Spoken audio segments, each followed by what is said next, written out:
Hello and welcome to Wednesday Madness, the show where we try to make beautiful masterpieces and completely meme stomp our opponents. This week the strategy is the infamous Noboru Rush, aka the Inca Villager Rush.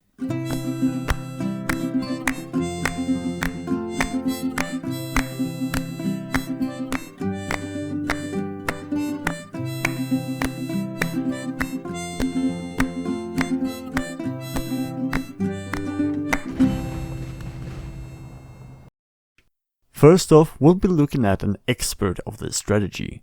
I'm of course talking about the Dutch mastermind Salicum. Salicum plays this strategy on the ladder almost exclusively, and he's managed to reach a rating above 2k, so obviously this must be a perfectly valid strategy.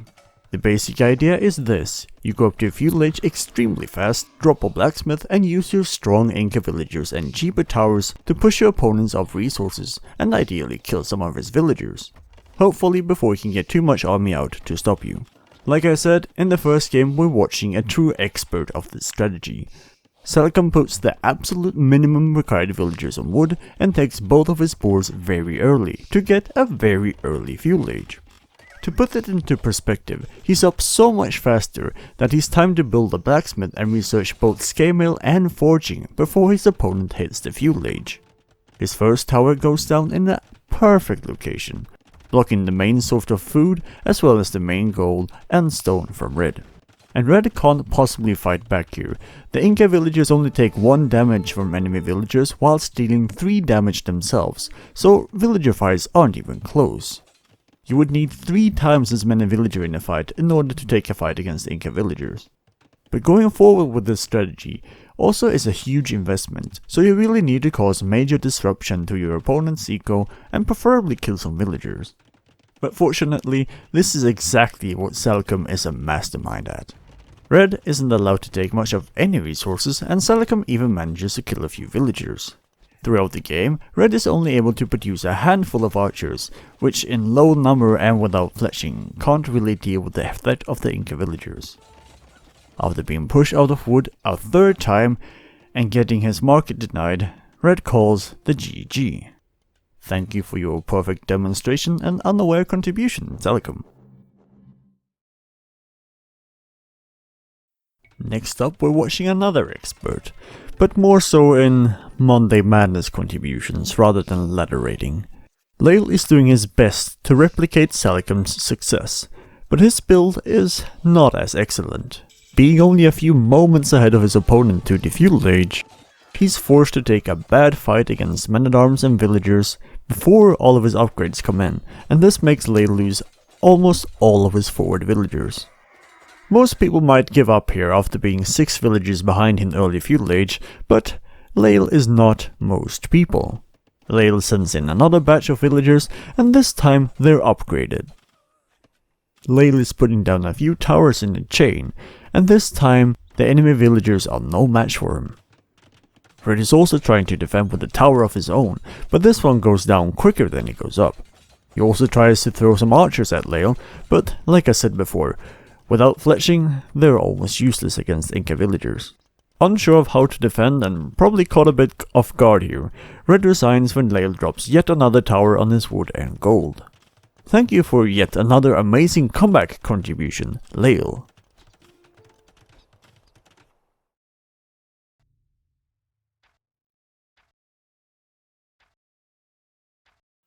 In the 3rd game we're welcoming a new contributor to the Monday Madness series, Levi. Levi is a fellow content creator, so make sure to throw him a follow, the link will be in the description. Levi seems to have taken a page out of Salicum's book, because he's doing a similar if not the same, extremely tight and ridiculously fast build order. This allows him to get up very fast and get all the blacksmith techs way before he needs to do any fighting. By the time Red knows what's up, Levi is already inside of his base. Red makes a tower that has the time to shoot a whopping 2 arrows before it goes down. And his 2 scouts don't stand a chance in hell either. Both players have decent villager micro here, and at first it looks like it's a pretty even fight.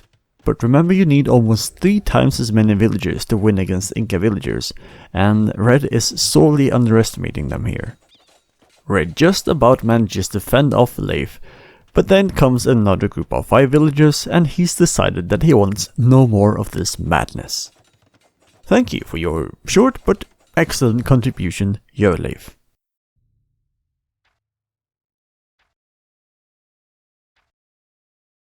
Now, it wouldn't be a Monday Madness episode if we didn't get some Brix shenanigans in here. For once, Brix isn't trying these strategies in a team game, but he's also playing on islands, so I guess I don't get to keep my sanity after all. I'm not sure if this is intended or not, but either way, Brix is making the most of the situation. Seeing that islands is a water map, both players want to go up as fast as possible to the feudal age here, meaning that Brix won't be too much faster up to the feudal age here. The first 4 villagers in the scout make it across safely, but unfortunately the second trip gets spotted. But undeterred, Brix pushes forward and drops 3 towers on his enemy. However, Red doesn't underestimate 9 fully upgraded Inca villagers and 3 towers in his base. So instead of fighting and potentially losing, he just leaves. But where could you possibly leave when you're on an island?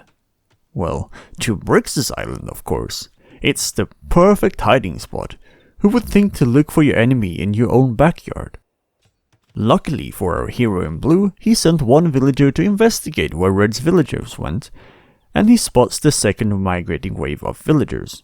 Now when Brix knows what's up, it's quite a lot easier to deal with. Red reaches the castle edge and puts down a second town center on Brix's island. But to be honest, this is not a very successful play, since Brix just towers it and thus rendering it completely useless. Red's eco has been a complete mess this entire game, yet he still has water control and is fishing. But Brix still has twice the amount of villagers, and his towers are really limiting Red's ability to gather resources. There is so much going on all over the map that I can't possibly put it into a sensible narrative, but we do reach the climax of the game when Brix drops a castle on Red's island where he has the majority of his villagers.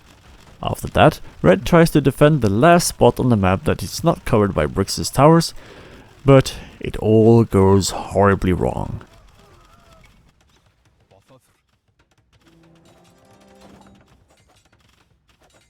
Red's castle does eventually go up, but he's now down to a measly 6 villagers.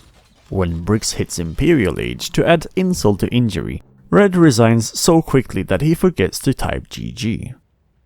Who knew that Incas could beat Vikings on a water map? Thank you for this utterly mad contribution of yours, Brix.